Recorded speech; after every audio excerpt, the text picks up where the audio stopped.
I woke up to the muffled sound of a car alarm. It was somewhere on the next block, maybe, or possibly farther away. Sounds travel in odd ways through California dawns. For a moment, I just lay there, letting the last fragments of a dream dissolve in my mind. I couldn't remember the dream exactly, only that it was unsettling and involved corridors that led nowhere, and a voice whispering my name. The alarm kept wailing the same loop over and over. I glanced at my phone, 6:02 a.m. On a normal day, I'd probably roll over and try to get a few more precious minutes of sleep, but lately, sleep hadn't been my friend. Too many nightmares. Too many hours spent researching things most people would label impossible, and more importantly, I had to be quiet. My siblings, Nina and Eric, were still asleep in their rooms down the hallway of our tiny Culver City rental. The less I disturbed them, the better. I sat up slowly, my back protesting with a dull ache. Sometimes I felt older than 26. Nightmares and late-night reading about obscure phenomena will do that to you, I guess. I rubbed my eyes and tried not to think about how many days had passed since my last truly restful sleep. 2, maybe 3 weeks. No sense in dwelling on it. I swung my legs off the bed and stood, stretching until I heard a small pop in my spine. Another morning, another day in this borderline post-apocalyptic version of California that we still insisted on calling normal life. I reached for the laptop perched on my nightstand.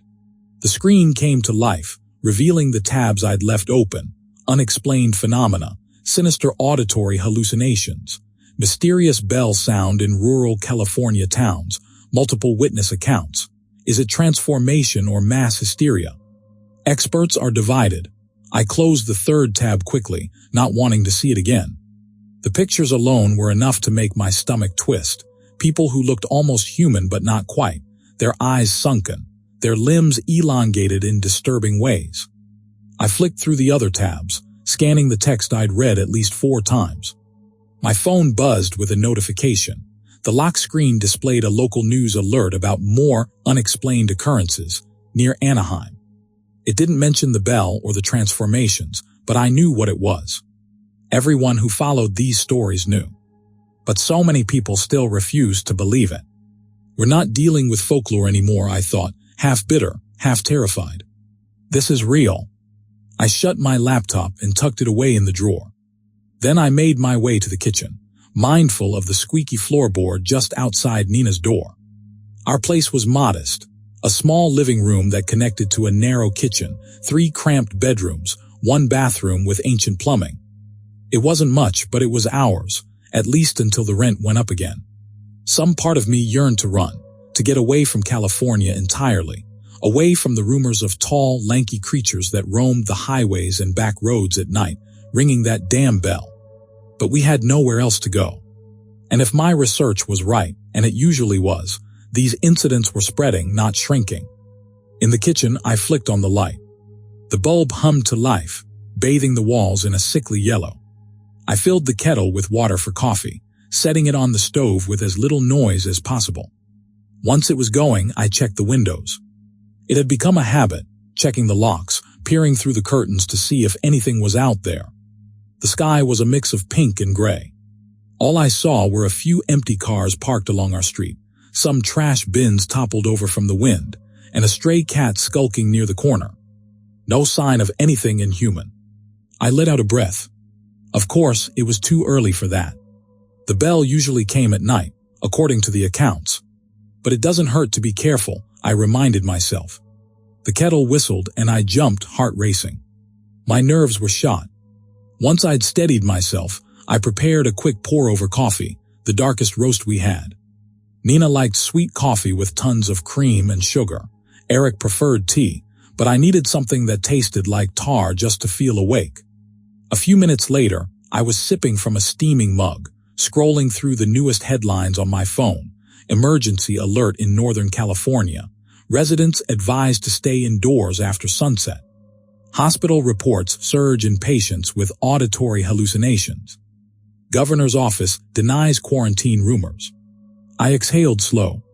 The official responses were growing more and more frantic. But they still weren't saying the word bell. They weren't saying creature. They definitely weren't saying transformation. Instead, they stuck to phrases like auditory phenomena and public safety hazard. It was corporate media speak. I'd been following local message boards, though. Ordinary people had no problem naming the threat. The stories were chilling. My cousin heard it at midnight while driving home. She said it sounded like a funeral bell, deep and resonant. The next morning, she locked herself in her bedroom and refused to come out. When we finally broke the door down, she was gone, and there were these sticky footprints that led to the window. I saw it. It was tall, like 8 feet tall. Pale arms, impossible joints. Stood at the end of the road and rang that bell 3 times. We closed our ears, and it just walked away. Didn't see my neighbor the next morning. Don't know if he heard it or not. They're in LA now. I swear I heard the bell last night in Echo Park. My boyfriend told me I was imagining things, but I had nightmares all night. I'd read them all, so many accounts, each more disturbing than the last. One detail recurred over and over. Once you really hear the bell, everything changes. Sometimes people changed immediately, turning into those horrifying silhouettes with stretched limbs. Other times, the transformation took days, lying dormant, turning unsuspecting neighbors or friends into potential threats. You never knew who had heard the bell until it was too late. "What are you reading?" came a voice from behind me. I nearly spilled my coffee. Nina stood in the kitchen doorway, hair a messy halo, wearing an old t-shirt and sweatpants. She was 19, a community college student, all big brown eyes and quiet determination. Ever since our parents died, Mom in a car accident years ago, Dad of a stroke last summer, Nina and I had grown closer than ever. I hated dragging her into this, but we had no choice. I set my coffee down, trying to sound casual. "Just the news. You know, more fear-mongering about these sightings." She patted over, barefoot, and peeked at my phone. "Still about that bell thing?" I swallowed. "Yeah," she nodded, chewing her lip. "It's getting worse, isn't it?" It wasn't really a question. She already knew. Before I could respond, Eric's door opened. He's only 16, still in high school, still waking up at the crack of dawn for 0-period band practice. Usually he'd be groaning about having to practice trumpet so early, but recently that routine had been shut down. Too many nighttime disappearances near the school. Too many teachers refusing to come in, or so they said. Eric's posture was slumped, his expression dull from lack of sleep. "Morning," he mumbled, leaning against the doorway. I mustered a smile. "Morning, buddy. Did you sleep okay?" He shrugged. "Had a nightmare." "You know the usual." He wouldn't meet my eyes. Since the rumors started hitting our area, Eric had changed. He was quieter, more withdrawn, as if the general fear had chipped away at his teenage spirit. I glanced at Nina, who was already pouring a glass of water from the sink. We'd spoken about Eric's nightmares, about whether we should bring him to a therapist. But therapy cost money we didn't have, and the city was in partial panic anyway, with half the businesses shuttering at odd hours. Instead, we tried to support him at home, letting him talk if he wanted, but never pushing too hard. "All right," I said, deciding to switch gears. "Let's have breakfast." "Nina, want to help me scramble some eggs?" She nodded, and we got to work.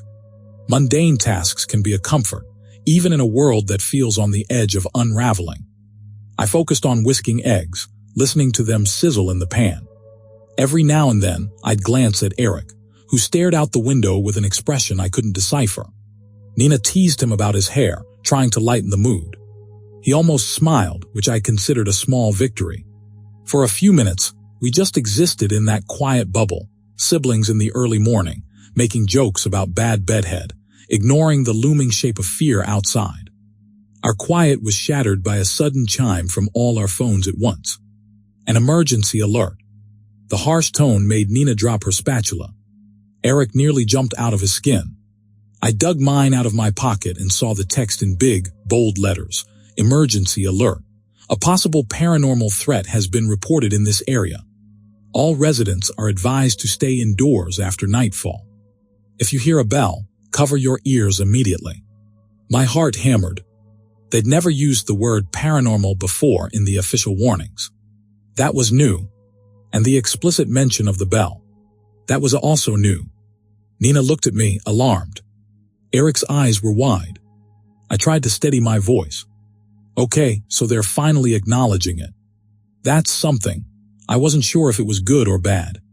Nina reached out and lightly grabbed my wrist. What do? We can't just huddle in here forever. I took a breath, exhaling slowly. Right. I have some leads, maybe. Something that might help us stop this thing. My voice wavered on that last phrase. Because the truth was, I wasn't entirely sure we could stop it. But I'd spent countless hours digging through obscure websites, archived documents, even a few academic journals that studied phenomena akin to paranormal acoustics. I'd learned there might be a scientific basis, something about infrasound that triggers illusions and shifts in brain chemistry. Combine that with the creature aspect, and we had a horrifying puzzle that typical law enforcement wasn't equipped to solve. Eric crossed his arms over his chest. Aiden, come on. You've been talking about leads for weeks. Meanwhile, people are disappearing. Maybe it's time to just leave the state. I met his gaze. I could see the worry etched into his features, the weight of it pressing down on a kid who should be thinking about finals and crushes, not monsters. My throat felt tight. Eric, if we run, do you think it'll be better somewhere else? The sightings are spreading. Northern Nevada reported them last week. Parts of Oregon, too. If we keep running, we'll be running forever. He opened his mouth as if to argue, then shut it. The truth was, we all understood the same bleak reality. There was nowhere to go, not really. Nina's eyes darted to the front door. We should at least stock up on supplies. Groceries, maybe even a generator if the power goes out. I nodded, agreed. We'll do that today. And I need to meet someone this afternoon. A professor at USC who specializes in auditory phenomena. She might have some insight. Eric rolled his eyes. But not in a mocking way, more of a resigned, whatever, let's try. 3 hours later, we were in my rusted Honda Civic, driving under a sky that threatened rain. We kept the windows rolled up tight, the doors locked, as if that could protect us from anything. The roads were busy, but there was a tension in the air, a sense that no one wanted to be out longer than necessary. We hit a grocery store first. The parking lot looked normal at a glance, but inside, the atmosphere was panicked. Shelves were half empty, bottled water, canned goods, batteries. People kept scanning the aisles nervously, as though they might see some tall, spindly shape turning the corner with a bell in its hand. I told Nina and Eric to stick together while we grabbed as much as we could. The store had set a limit of 2 water cases per customer. We loaded them in the cart anyway, ignoring the suspicious look from the cashier. Money was tight, but fear overshadowed that for now. We had to be prepared. As we left, Eric pulled me aside. There was a fight in the canned goods aisle, he said quietly, voice shaking. A couple was shoving another guy, yelling that he was marked because he looked sick. I saw his eyes. They did look kinda weird. My stomach twisted. Marked, that's the term people online used to describe someone who had heard the bell but hadn't yet transformed. Someone halfway turned. What happened? I asked. Security broke it up. He rubbed his arms like he was cold. But the couple was screaming about his ears bleeding. I didn't see that, but I tried to swallow the panic building in my throat. If the transformations could be hidden, if it was possible to look normal one day and monstrous the next, how could anyone trust each other? Paranoia was like a fungus, spreading in the cracks of society. I patted Eric's shoulder. Let's get out of here. Nina returned with some extra supplies, a battered flashlight, a few boxes of granola bars. We loaded the trunk and left, pulling onto the main road that would take us toward USC. Campus was quieter than usual. Classes were still in session, theoretically, but the corridors felt half deserted. Flyers lined the bulletin boards, warning students to stay indoors at night, to report suspicious activity, to call campus security if they heard any unusual ringing sounds. The official language tried to keep it calm, but the panic was there, between the lines. I led Nina and Eric through a labyrinth of hallways in the humanities building until we reached an office door with a plaque. Dr. Carmen Martin, Department of Folklore and Auditory Culture. I'd emailed her enough times that her responses had started to contain subtle exasperation. But she was the only one who'd written extensively on phenomena that blended cultural lore with real acoustic science. If anyone could help us, I hoped it would be her. I knocked, and after a moment the door opened. A woman in her 50s stood there, short and solid, with a pencil tucked behind her ear. Her eyes flicked to the three of us. "You're Aiden Reynolds?" she asked. Her voice was low, a faint accent I couldn't place. I nodded. She ushered us inside. Her office was cramped, floor-to-ceiling bookshelves, a desk buried under papers, old cassette tapes, and a fossil of some marine creature used as a paperweight. She shut the door behind us, then fixed me with a pointed look. "You're the one who's been pestering me about so-called bell-ringer creatures. Not unkindly, but certainly with a bit of an edge." Her gaze drifted to Nina and Eric. "And these are," I introduced them. She waved for us to sit in the two chairs facing her desk, while Eric leaned against a bookshelf. I took a breath, launching into my practice pitch. "You wrote about sonic lore in global cultures, how certain frequencies can lead to mass psychological events or even physical changes. Lately, people around here have reported," she interrupted, holding up a hand. Yes, I've read the news. I'm not oblivious. But you need to understand something. Folklore is one thing, reality is another. Are you suggesting that these bell creatures are supernatural, interdimensional, or some unstudied cryptid?" I hesitated. Nina jumped in. "We're suggesting that something is happening, and it involves a bell that people hear, an actual sound. Whether it's supernatural or not, we don't know. But it's real." Dr. Martin studied her, then Eric, then me. She settled behind her desk with a sigh. "I've been monitoring the situation myself. I don't broadcast that fact because I don't want to be labeled a crackpot. But yes, it's real enough. The question is how." She rummaged through a stack of papers until she found a folder. Opening it, she revealed a photograph of a grainy figure, impossibly tall, standing near a highway. The figure's right arm was extended, holding what might have been a large bell. I felt my stomach drop. "Where'd you get that?" "An amateur photographer in Santa Clarita took it." She claimed she heard the bell as the figure passed. She managed to snap one photo before fleeing. No one has seen her since. Dr. Martin's voice was grave. "I suspect she's changed or missing. Possibly even dead." Eric swore under his breath. Nina leaned forward. "Why is the bell so important?" "What does it do?" Dr. Martin tapped the photo.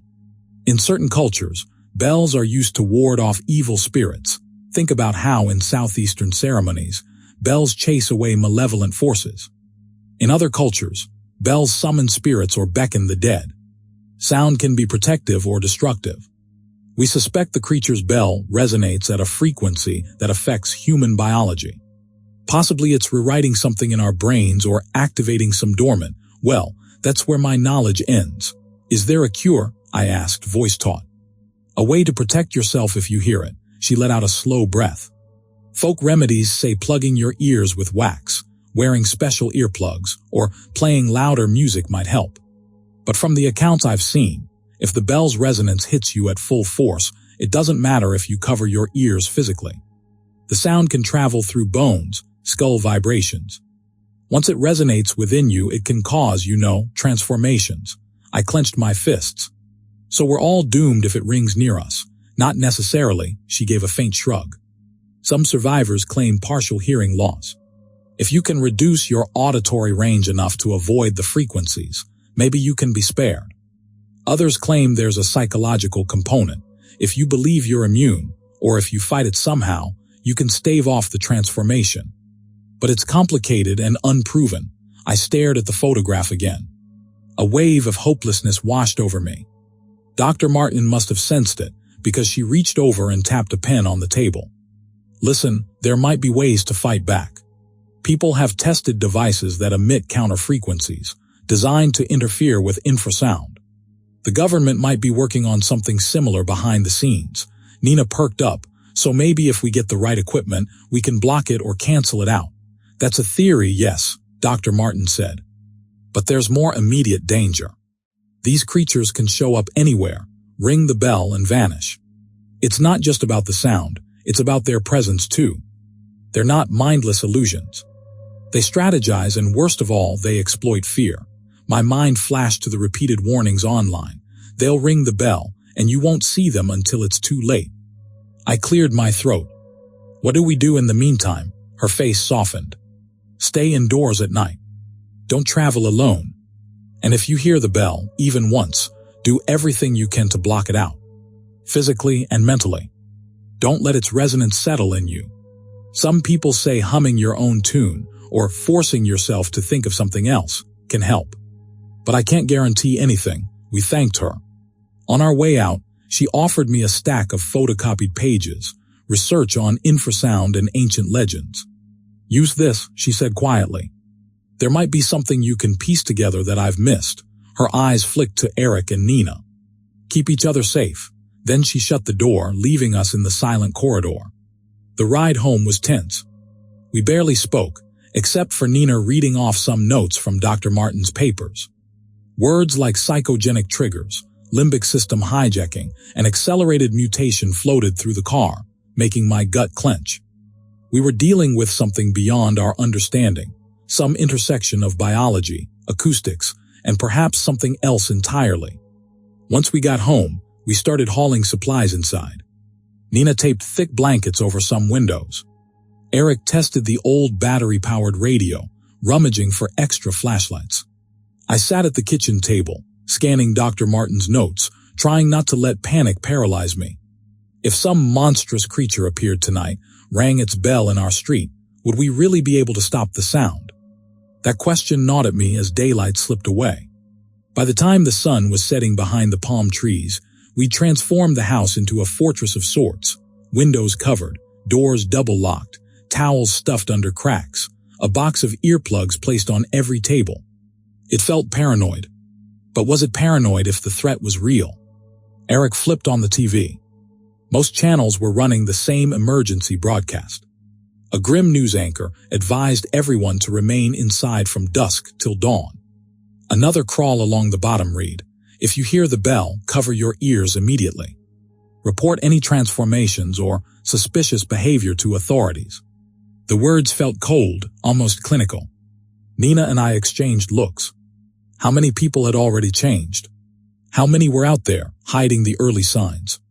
A wave of nausea rolled through me. I forced myself to focus on the plan. We stay inside. We don't open the door for anyone, and we keep watch.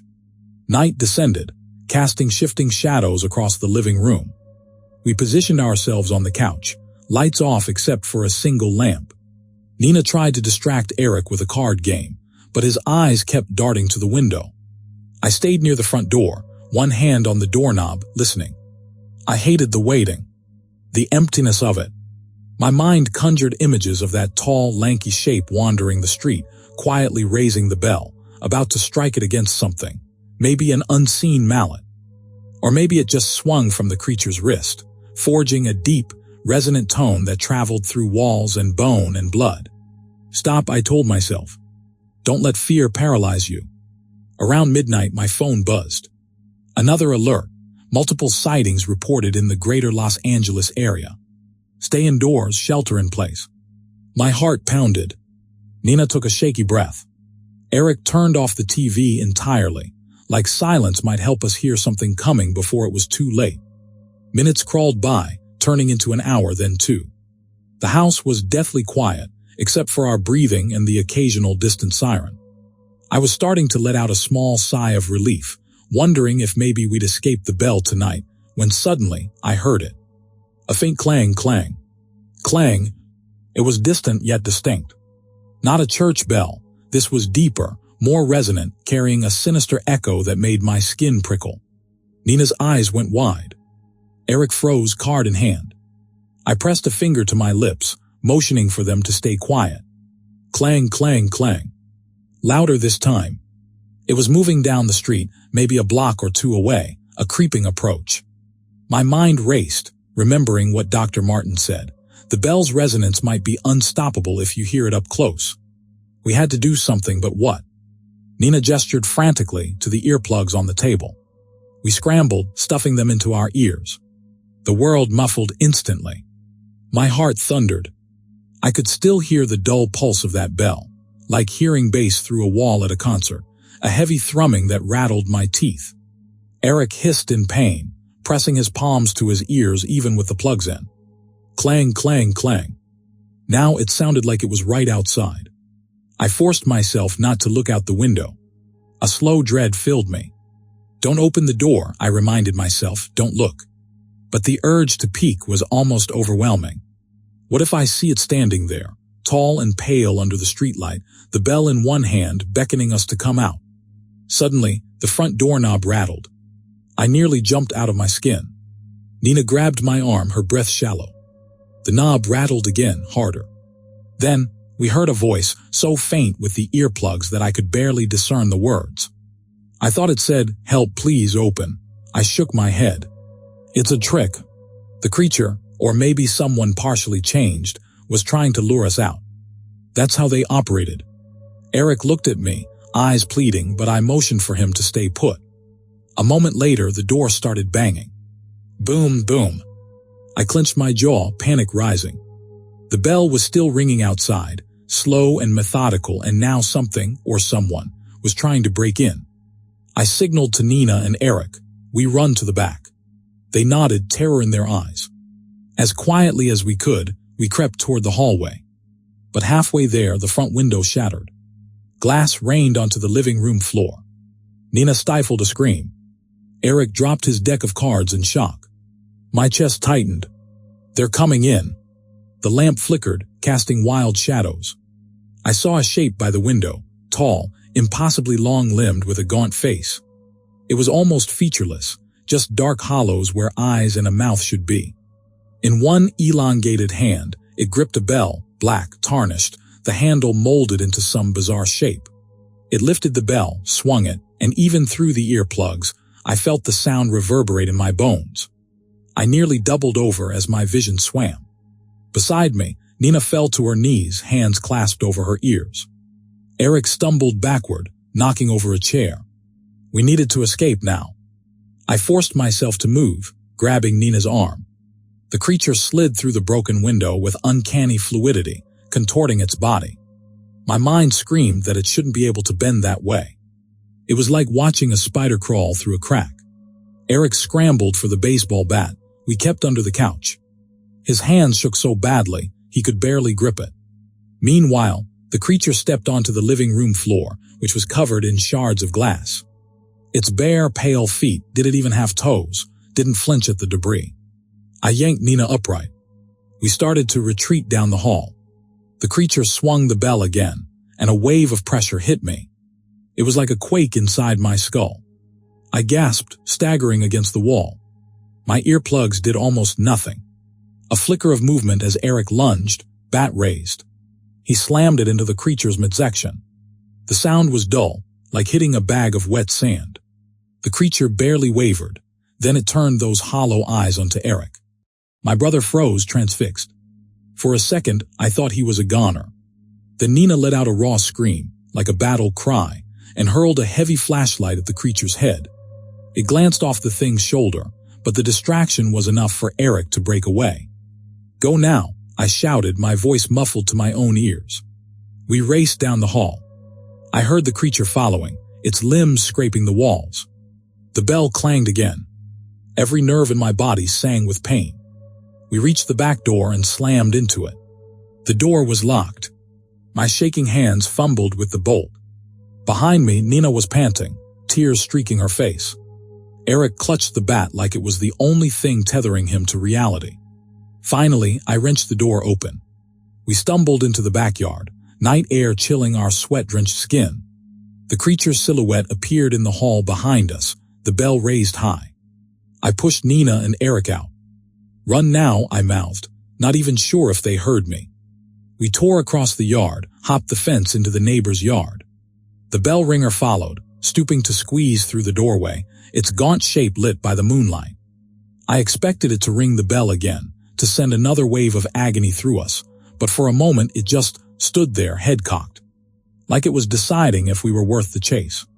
Then it stepped forward, climbing the fence with unnatural grace. We ran as fast as we could. Our bare feet pounded on the grass, over rocks, across another fence. I was distantly aware that I wore only a t-shirt and sweatpants, that Eric was trembling in adrenaline-soaked shock, that Nina's hair was matted with sweat. But survival instincts had kicked in. We had to get away from that bell. Somehow, we ended up on the street beyond the neighbor's house. Other people were out there too, scattered in the darkness. A few were screaming. Someone fired a gun, the shot echoing off suburban houses. Lights flickered in windows. I saw at least one other tall shape moving among the parked cars, a silhouette with elongated arms. They're everywhere, I realized. This is a coordinated attack. The emergency alert was right. The sightings had really multiplied. Nina tugged my arm, pointing to a sedan idling at a stop sign. The driver's door was open, the interior light on, but no one inside. We sprinted for it. Eric wrenched the passenger door open.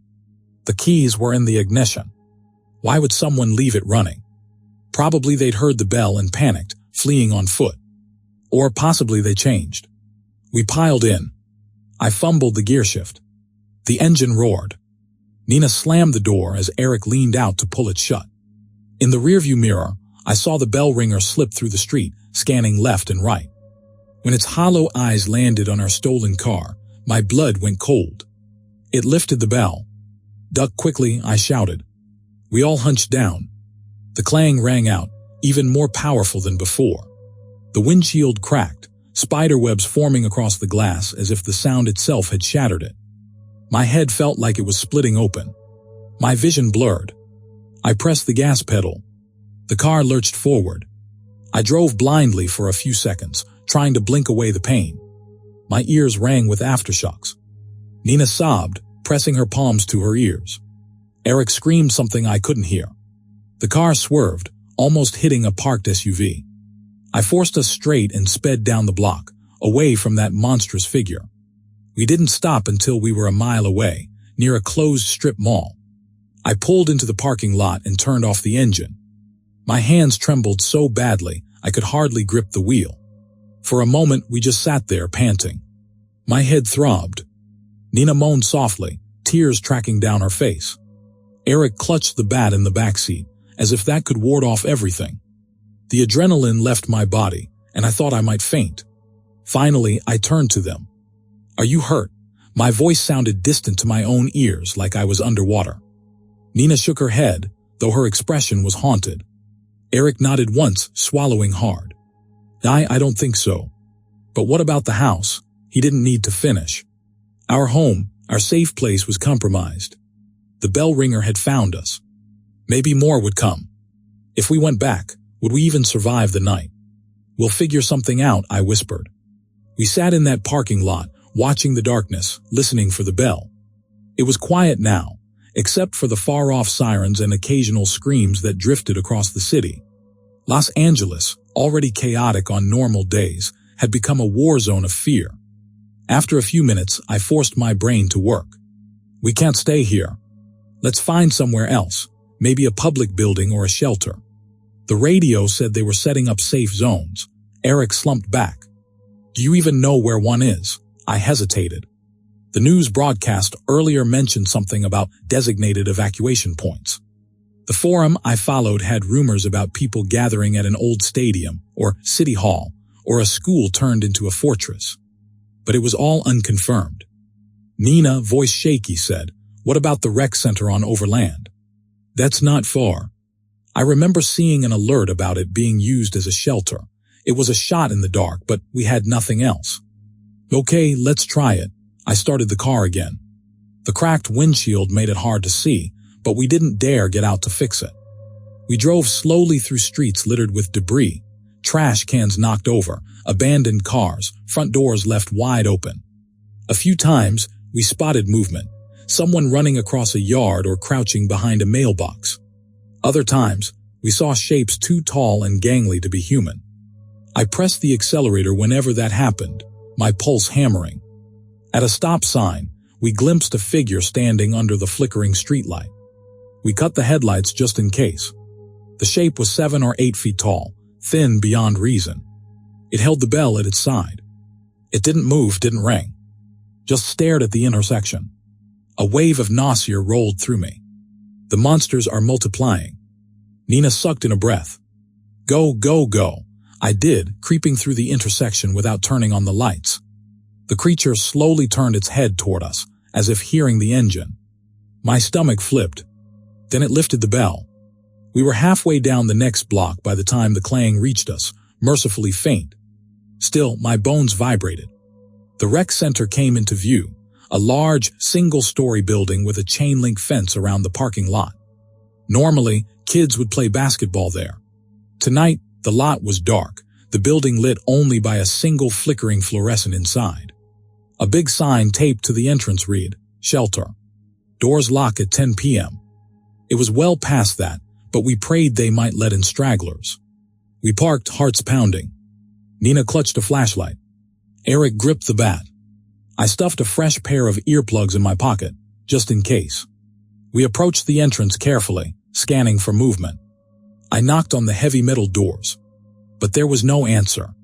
I knocked again, voice trembling. Hello, is anyone in there? A sliding hatch opened. I saw a pair of eyes, wide and frightened.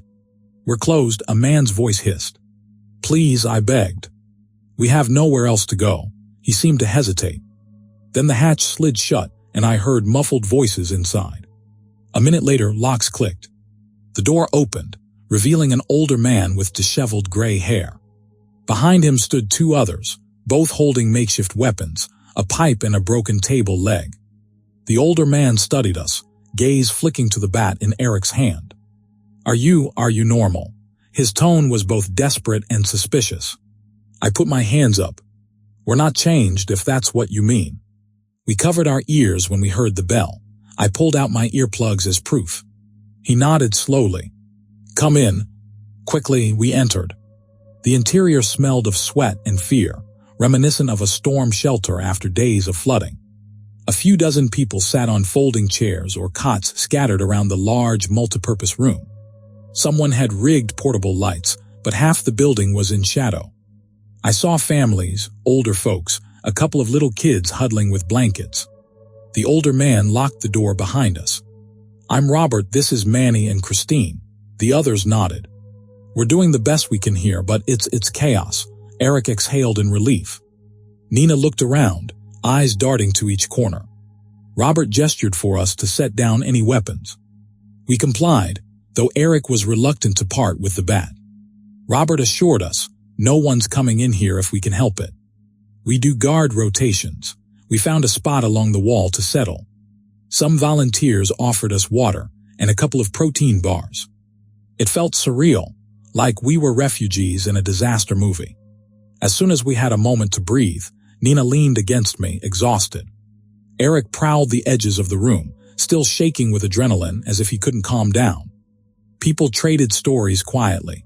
A woman who lost her husband when he stepped onto the porch to investigate the bell. A teenage boy who claimed he saw the creatures multiply after each ring. An older man whose neighbor turned days after hearing the bell, becoming a half-lanky shadow that attacked him in his own garage. I tried not to listen too closely, but the fear was infectious. My thoughts went back to our destroyed living room, the broken window, the horrifying shape crawling inside. My hands wouldn't stop trembling.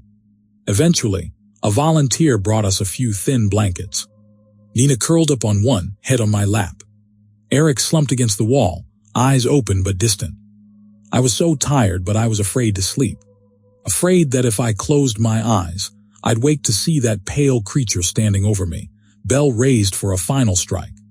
I wasn't sure how long I dozed, but at some point I jerked awake to the sound of hushed commotion. It must have been close to dawn, maybe 4 or 5 a.m. A group of people gathered near the far corner, speaking in frantic whispers. Robert was among them, and Manny had his pipe raised. Nina stirred, what's going on? We got up, moving closer. Christine held a flashlight on a young man, maybe early 20s, sitting on the floor, rocking back and forth. Blood trickled from his ears. He was crying, eyes wide with terror. I'm not one of them, he kept saying. I'm not, I swear. But Manny advanced, pointing his pipe. He's infected, or whatever you call it. You can see it, his ears are bleeding. That's a sign. Robert looked torn, glancing at the rest of us for confirmation. Christine just frowned, shining the flashlight on the young man's face. "Show us your arms," she said. He complied, pulling up his sleeves. His skin looked bruised and somewhat stretched, but it could have been the light playing tricks. He wept. "I just scraped my ear when I fell asleep, that's all." "Please help me."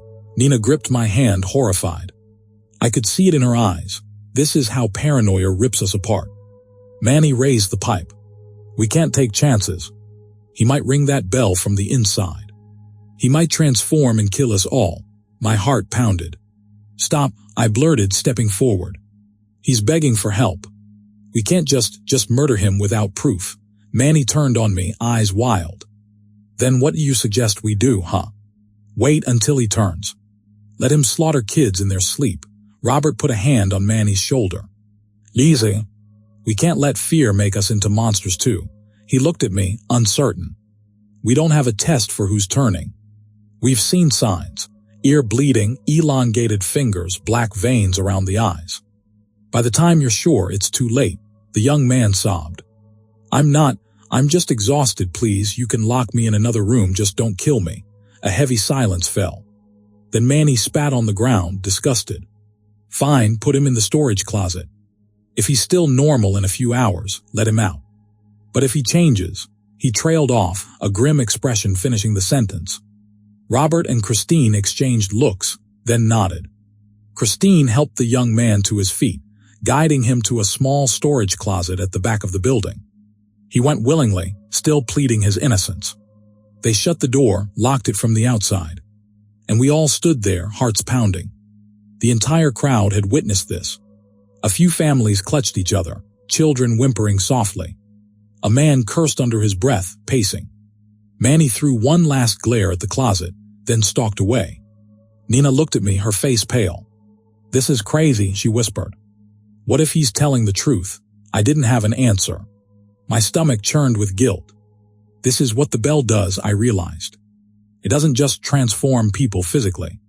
It transforms the rest of us into suspicious, terrified shells, willing to do anything to survive. We tried to return to our makeshift sleeping spots, but sleep was impossible now. The tension in the air crackled.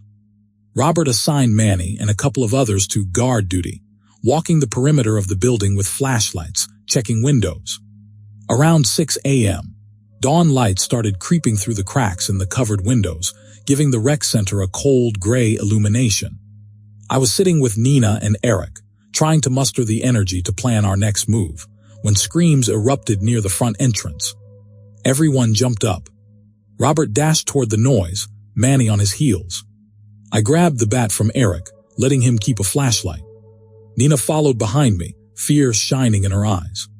At the front doors, a woman was shrieking, pointing at someone who'd collapsed on the floor. Her voice was hysterical, so high-pitched I could barely understand her words. The person on the ground was convulsing, limbs jerking at odd angles. A circle of onlookers stared in horror. Suddenly, the convulsion stopped. The person, an older man in a flannel shirt, went unnaturally still. Then he suddenly stood up. But it was all wrong. He rose too quickly, his body moving in stiff, puppet-like motions. His arms elongated right before our eyes, bones cracking. People gasped and stumbled back. He turned to look at us, his face distorting. Hollow sockets replaced normal eyes. A guttural moan tore from his throat. Then, in a terrifying burst of speed, he lunged at the nearest person, a teenage girl. Robert and Manny tried to intervene, Manny swinging his pipe. The creature that used to be an older man batted it aside with inhuman strength. Manny flew back, hitting the wall with a thud. Panic exploded in the crowd. The transformed man let out a hideous, rattling sound. Then he grabbed the teenage girl, pulling her close. She screamed as his mouth gaped open, revealing blackness. In a heartbeat, he bit her neck. I heard Nina cry out in horror. My own voice caught in my throat. Blood splattered the floor. People scattered in all directions, some grabbing improvised weapons, others rushing to the exit. The locked door meant nobody could easily escape. The place became pandemonium. Robert swung a chair at the creature's head. It snarled, releasing the girl who collapsed. Manny got back to his feet, wincing and aimed a stab with the pipe. The creature hissed, shifting with unnatural speed, grabbing Manny's wrist and twisting. I heard the sickening snap of bone as Manny howled. I gripped the bat, rushing forward. Eric, who was right behind me, shouted my name, but I barely heard him. All I could think about was stopping that monstrosity before it killed more people, or turned them. The creature pivoted to face me, hollow eyes weeping dark fluid. It opened its mouth in an unearthly moan. I swung the bat with every ounce of strength. The wood connected with the side of its skull, or what passed for a skull now. Another sick crack. The creature staggered but didn't fall. In a flash, it turned and swiped at me with a clawed hand. I jumped back, but not in time. Its nails raked across my arm, slicing through fabric and flesh. Pain flared hot. Nina screamed, "Aiden." I clenched my teeth, ignoring the searing pain, and swung again, smashing the bat against its chest. This time, the beast emitted a breathy hiss and dropped to its knees. Christine, who'd raced over, brought down a metal folding chair on its head. With a final choking sound, the creature collapsed. Blackish ichor pooled around it.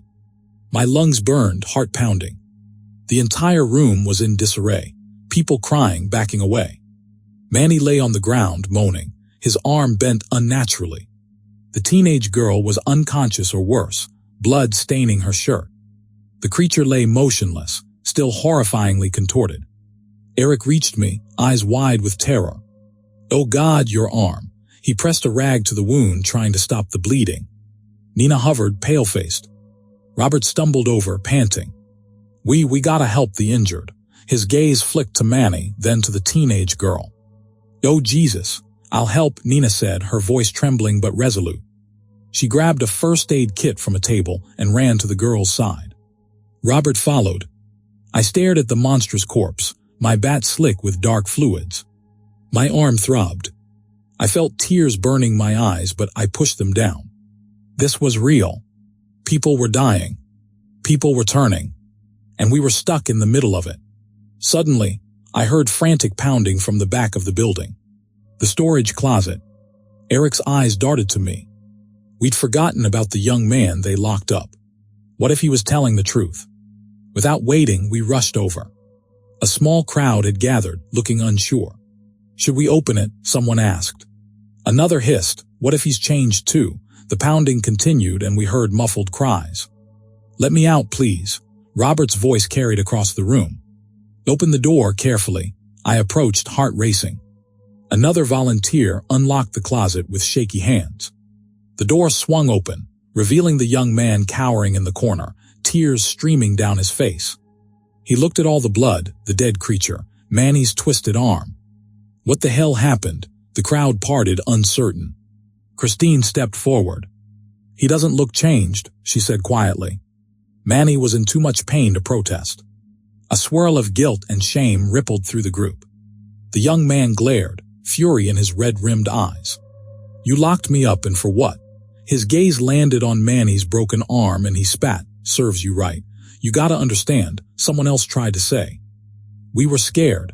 The young man's nostrils flared. "Scared? You're all a bunch of paranoid." He choked back a sob, then stormed away, kicking aside a chair. None of us stopped him. Nina looked at me, eyes glistening. "Aiden, we should go. This place it's not safe. People are turning on each other." I swallowed, glancing at the injured, the corpse, the weeping families. Could we really just run? Then I thought of how the bell ringer found us at home. The memory of that monstrous shape crawling through the window was enough to make me shudder. Maybe there really was no point in staying put. "All right," I finally said. "We'll get out of here. Maybe find a hospital for Manny and the girl. Or at least find some real shelter with medical help." Eric nodded, determined. "Let's move." I approached Robert, who stood near Manny, holding his good hand. "We're leaving," I told him gently. "Do you want help?" He shook his head, eyes downcast. "I gotta stay. Manny's in no condition to move, and I can't just leave him. Christine's with the girl. We'll try to call an ambulance or find a way." I understood the loyalty. My heart went out to him. "Be careful," I said. "These transformations, they're unpredictable." He met my eyes, and I saw the weight of guilt and responsibility there. I will, good luck, kid. We gathered a few supplies, a roll of gauze for my arm, some bottled water, a half-empty box of protein bars. Then Nina, Eric, and I slipped out the front entrance, stepping over broken glass. The sun was starting to rise, casting a weak light over the battered streets. I had no idea where we'd go, but anywhere had to be better than a building filled with fear and potential transformations. As we crept through the neighborhood, it felt surreal. Houses sat quiet, some with shattered windows. A few cars were abandoned in the middle of the road, one with the door hanging open. The morning air was thick with tension, as though the entire city was waiting for the next strike of the bell. We kept watch for any sign of tall, lanky figures. The only ones we saw were far off, gliding between buildings or crouched near alleyways. In daylight, they looked even more unnatural, like silhouettes that stepped out of a nightmare. We avoided them at all costs. Eventually, we found another deserted vehicle. This time, the keys weren't inside, but the door was unlocked. Eric tried to hotwire it. He'd seen enough tutorials online, but the car alarm started blaring. My heart lurched. Nina cursed, yanking him away. The alarm pierced the stillness, echoing off buildings. A moment later, we heard it, the bell. It responded like a monstrous call-in dancer. Clang, clang, clang. And it was close. Run, I gasped. We sprinted down the street, not daring to look back. The alarm kept shrieking, and the bell rang in counterpoint. My ears pounded, and I prayed we'd reach safety before it found us. We ducked into a side alley, hunching behind a dumpster. The alarm abruptly cut off, replaced by a tense silence. We waited, holding our breath. My wounded arm throbbed.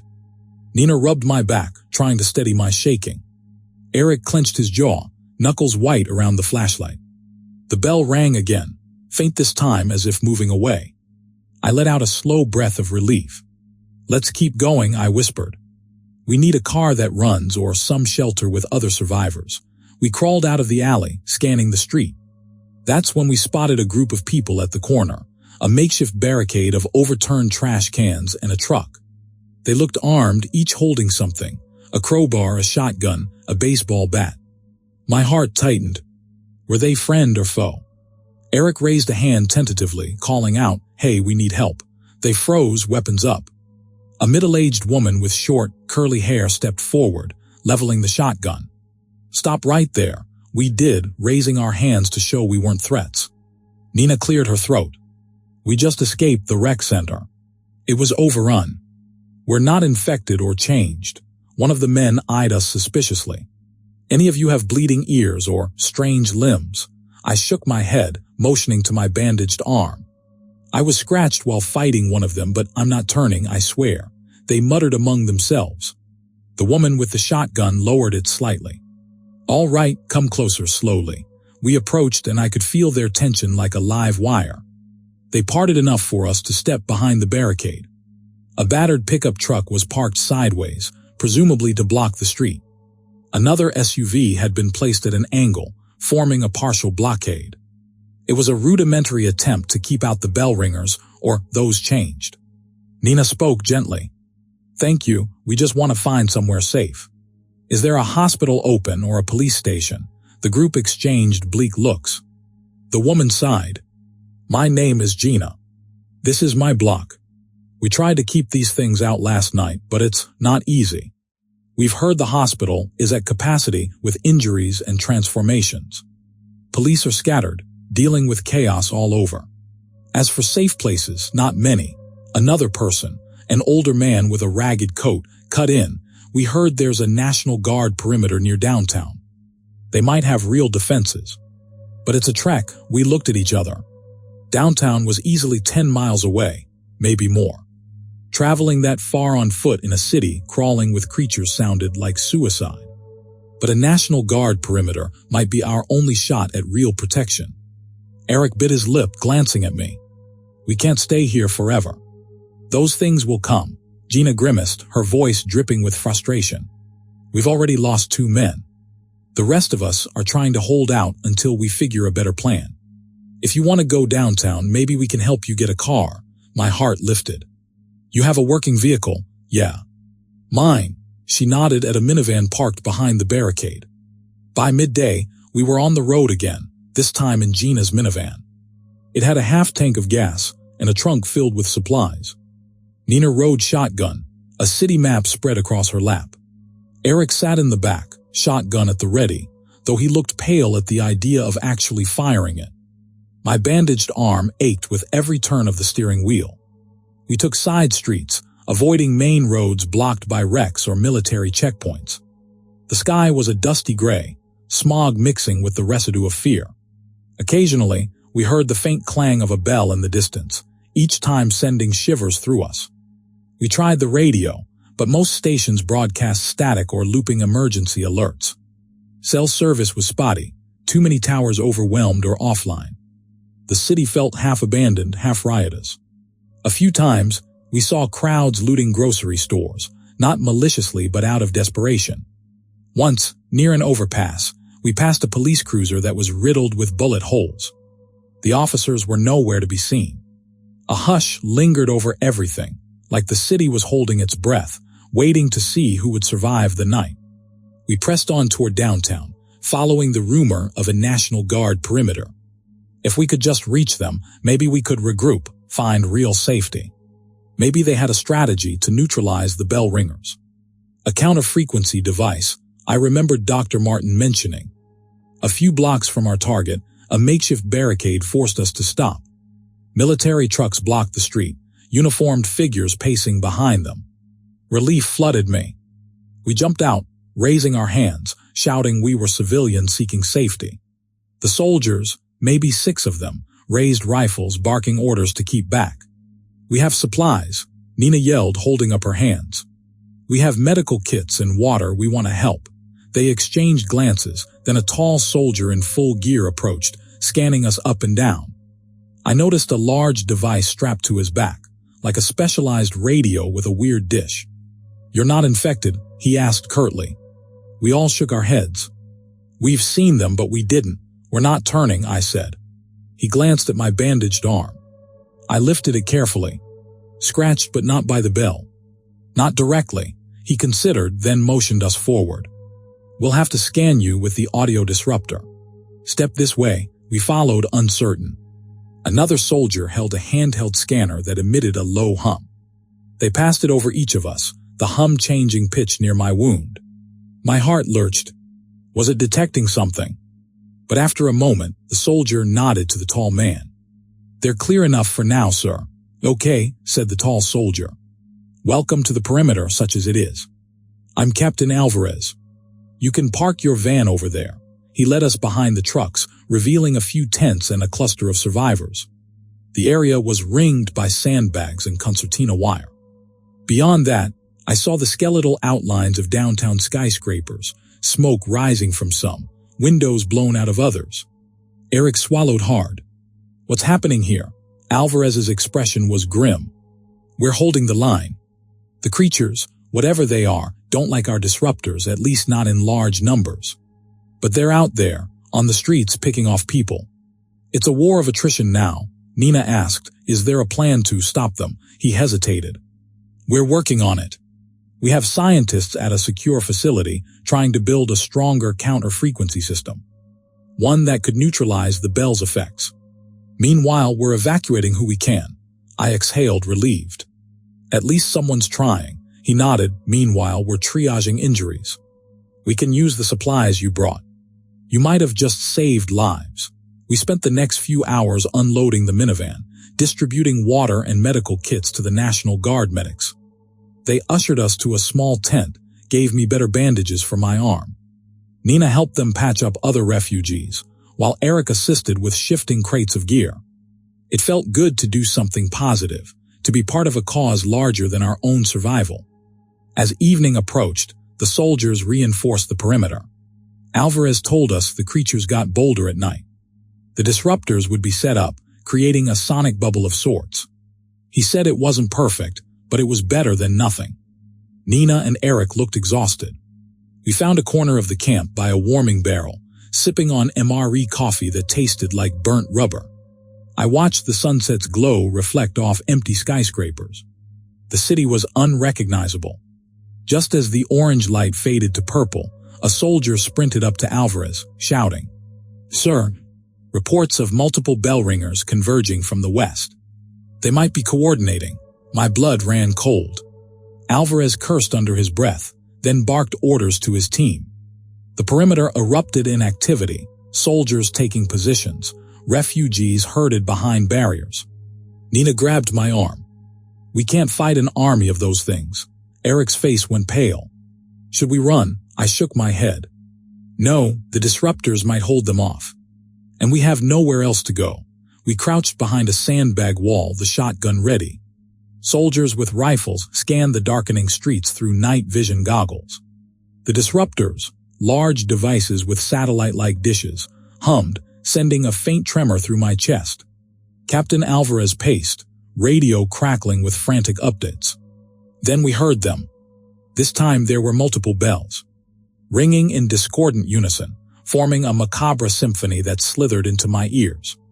Even over the hum of the disruptors, I felt it in my bones. Nina whimpered, pressing her hands to her head. Eric's jaw tightened, eyes shining with fear.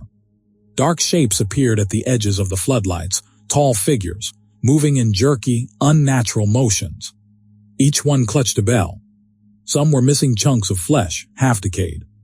Others looked freshly turned, faces still resembling the humans they once were. My stomach heaved. The soldiers opened fire. Gunshots echoed, muzzle flashes lighting up the street. Some creatures dropped, but others kept coming, unaffected by bullets. The bells clanged, sending sonic waves that clashed with the disruptors. I felt the pressure in my skull, a tug of war between two frequencies. The ground seemed to vibrate. A horrifying wail rose from one creature. It collapsed, black ooze leaking from its mouth. The disruptor was working for some of them, but more advanced, stepping over the corpses of the fallen. They rang their bells, relentless. "Focus fire," Alvarez shouted.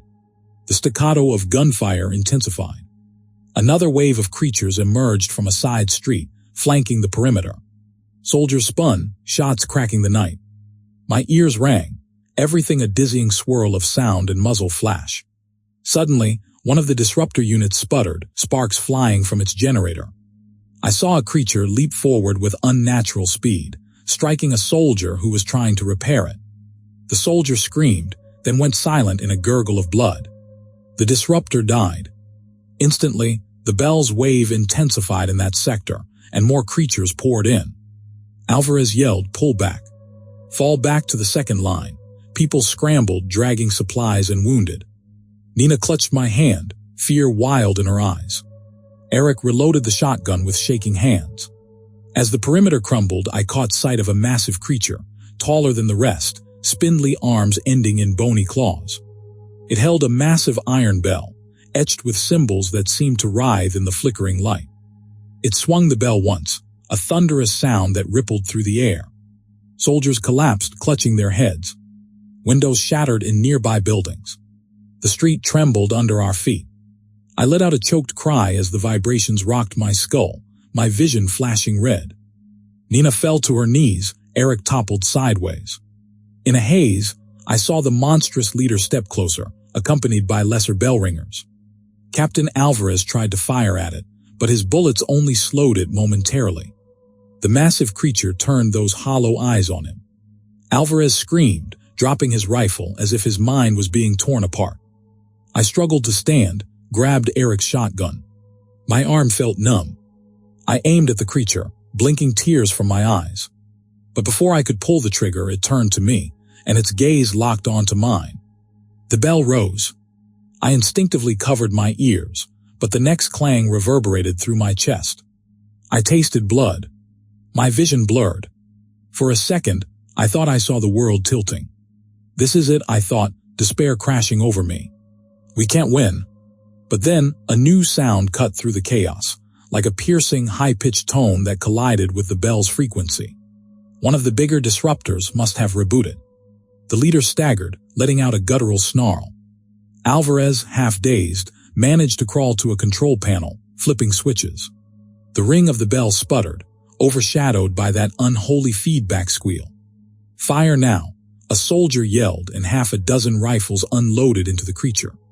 With the disruptor messing up its sonic defense, bullets finally ripped through its flesh. Black ichor sprayed. The massive bell fell from its hand, clanging on the asphalt. The monstrous figure collapsed with an echoing hiss. As their leader died, the remaining creatures screeched, flailing. Some tried to ring their bells, but the disruptors now roared at full capacity. The conflict of frequencies rattled my teeth, but the creatures took the worst of it. One by one, they shriveled, black ooze seeping from their eyes and mouths. Others fled into the darkness, elongated limbs carrying them away at inhuman speeds. I watched them retreat with a mix of terror and awe. They're not invincible. When the melee ended, the streets were littered with bodies, human and creature alike. The air smelled of blood and ozone. Soldiers limped among the dead and wounded, administering aid. Some creatures still twitched in pools of black fluid, but they were quickly finished off with bullets to the head. The giant bell remained in the street, a malevolent hunk of metal. Alvarez approached us, wiping blood from his face. He looked battered, one arm hanging limp. Still, he managed a grim smile. "We did it," he croaked. I stared at the devastation around us. "For now," I whispered, voice trembling. Nina and Eric clung to each other, shell-shocked. My arm ached fiercely, but I could still move. The disruptors had saved us, but barely. Alvarez nodded, eyes dark with exhaustion. "We can't let up. We have to push while they're weakened." "What do you mean?" Eric asked, swallowing. "The big one was coordinating them," Alvarez said. "We think each region has a leader. If we can kill them, disrupt their network, maybe we can end this. Or at least slow it down. We have data from this battle to share with other units." His gaze swept the battered perimeter. "We'll set up a stronger defense, help survivors. If you want to stay, we could use all the help we can get." Nina looked at me, then at Eric. For a moment I considered it, staying here, fortifying, using the disruptors. But a voice in my head whispered, "This is only one battle. The threat is bigger, spreading. Is there a real end in sight?" "Thank you," I said, clearing my throat. "We'll help tonight. But after that, we might need to move on. I have research that might be useful, and a contact at USC who might be working on the same frequency approach." Alvarez nodded slowly. "We'll coordinate. For now, let's focus on the wounded." Night gave way to a bleak dawn, the cityscape marred by smoke and ruin. We spent those early hours helping however we could, cleaning wounds, handing out water, comforting the traumatized. Nina stayed by an elderly woman's side, holding her hand as a medic stitched a gash in her leg.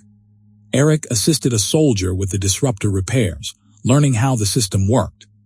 I gathered the meager supplies left in the van, distributing them among the civilians. By mid-morning, I found Nina and Eric near the remains of the massive bell.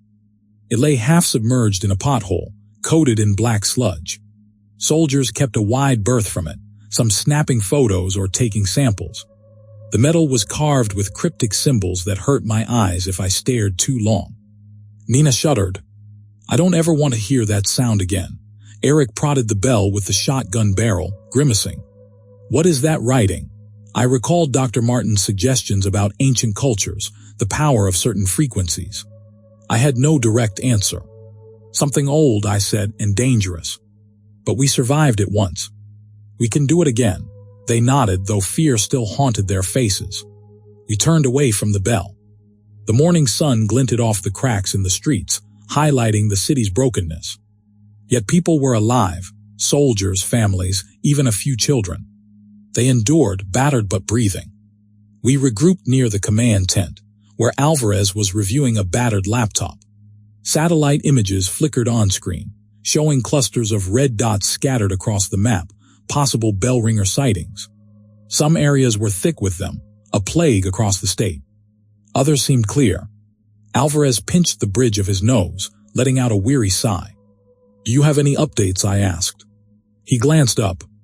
"We lost contact with the base near Santa Monica.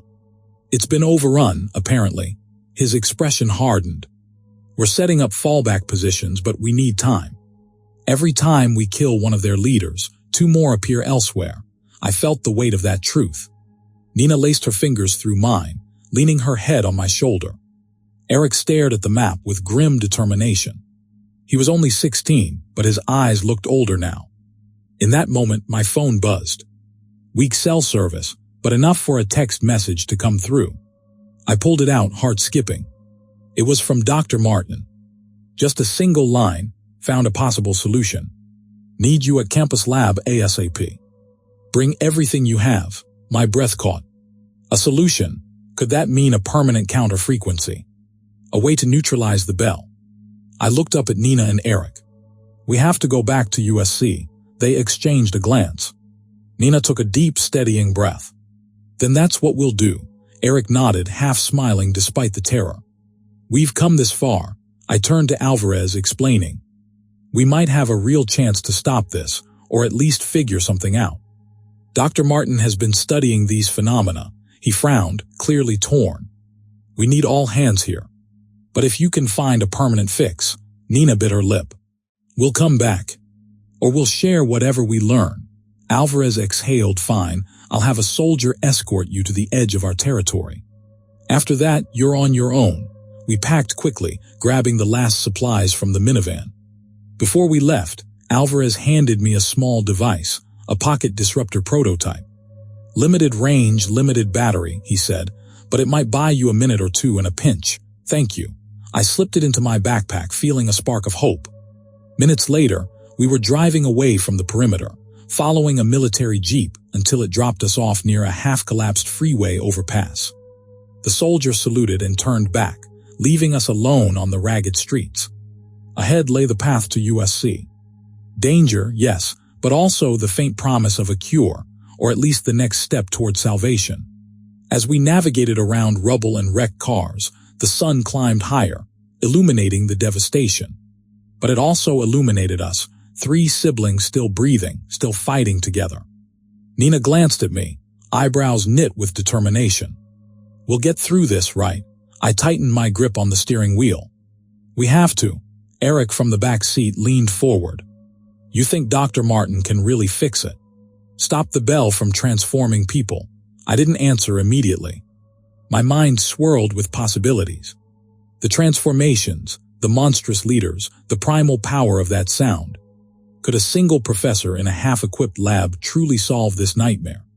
Then I thought of the night we'd first heard the bell, the rec center horror, and the giant creature that nearly destroyed the perimeter. Yet we'd survived. We'd proven they weren't invincible. So I forced confidence into my voice, for my sibling's sake. If anyone can figure it out, it's her. And if she needs help, I'll do whatever it takes. The road stretched on. Buildings loomed. In the side mirror, I glimpsed a shape slipping behind a corner, tall, pale, carrying something that caught the sun. A bell again. My pulse hammered. I pressed the gas, heart pounding. We disappeared around the next bend, driving toward the promise of answers, not knowing if we'd face betrayal or transformation, or if we'd even live long enough to find out. The last thing I heard, echoing faintly through the fractured streets, was the distant clang, clang, clang of the bell, a grim reminder that the battle was far from over. And as we headed into the unknown, a single emergency alert lit up all our phones once again, its text stark and urgent. Emergency alert. If you hear the bell, cover your ears. The threat is escalating. My blood ran cold.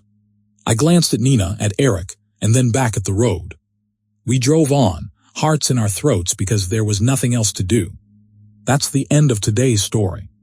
If you enjoyed the video, subscribing to my channel would help me out more than you can imagine. I appreciate you, and I'll see you soon.